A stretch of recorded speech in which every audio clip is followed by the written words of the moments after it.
Radar, powered by Jim Hudson Automotive Group. Live from Augusta, you're watching News 12, live at 5. Well, as we speak, volunteers across Augusta are working to find out just how many homeless people live in the city. The point-in-time count began yesterday with some crews working throughout the night to make sure the data is as accurate as possible. Our Craig Allison is live on Wrightsboro Road. And Craig, what did crews see last night? At least 8 groups spread throughout Richmond County. Myself and 3 Richmond County Marshals deputies took on multiple locations here on Wrightsboro Road, going from heavily wooded areas to abandoned buildings. They weren't just collecting numbers, they were also providing life-saving resources to those we encountered. Some of the information as simple as taking a name and a photo in exchange for a bag of supplies and a point in the right direction. One person we surveyed said they had lost their ID, which prevented them from accessing and pointed them to Gap Ministries and gave them supplies. Others were simply down on their luck, missing rent, or choosing homelessness due to personal grief. While it's a daunting task, the Marshal's Office says it's a necessary part of helping the community. This is the way that we get our resources and our funding. And it's great for the community to come out and see where you live and to try to help the people that need the help. All new on News 12 at 6 o'clock. We'll also talk and hear from with a volunteer that was out doing the count last night. All right, thanks, Craig, and a thank you to all those volunteers helping with that survey. An important topic right here in Augusta.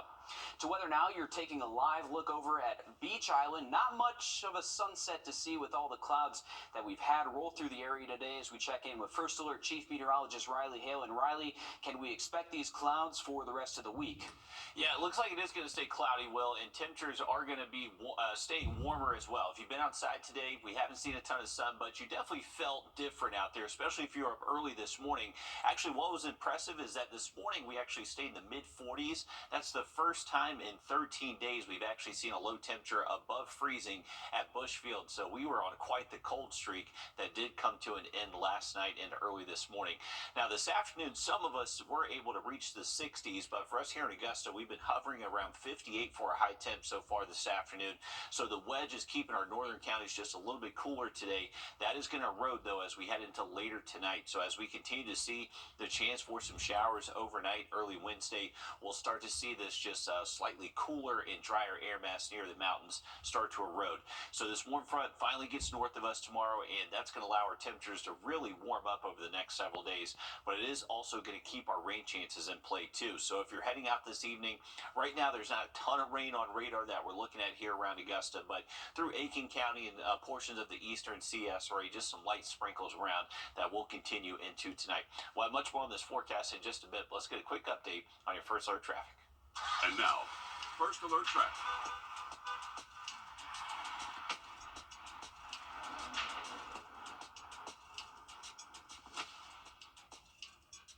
All right, here's a current look at I-20 near this, right over the Savannah River. So looking at eastbound and westbound lanes, and you can see they definitely kind of converge traffic to a pretty tight spot here where they are still ongoing, or where there still is some ongoing construction. So just a heads up, be safe there near the bridge.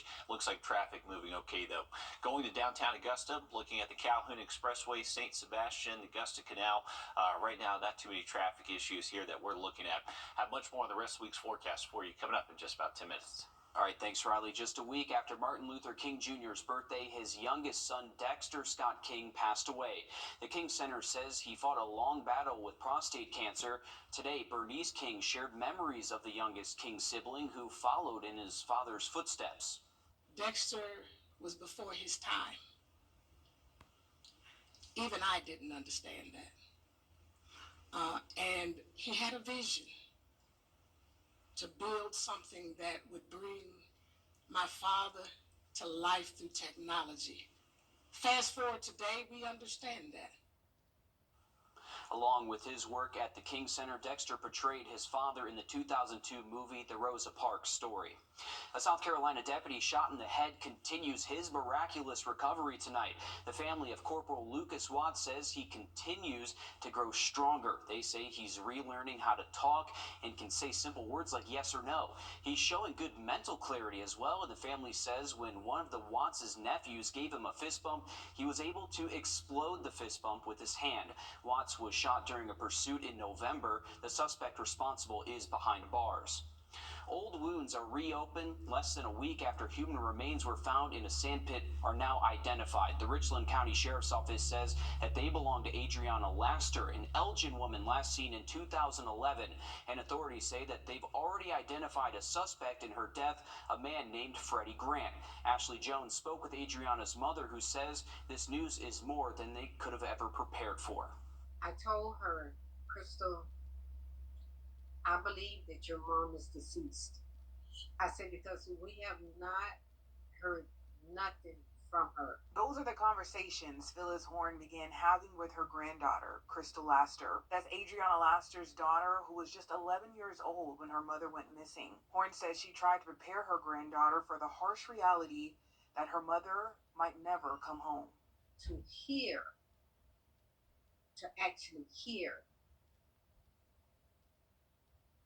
this, it changed the whole game.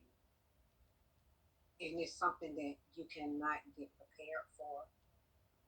Even though we talked about it,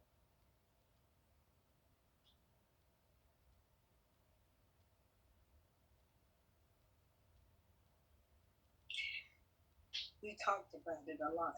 Crystal Laster was 9 when her mother moved to South Carolina from Florida to live with Freddie Grant. What I love so much about her is when she was, whatever she was doing, she always kept her daughter close to the heart.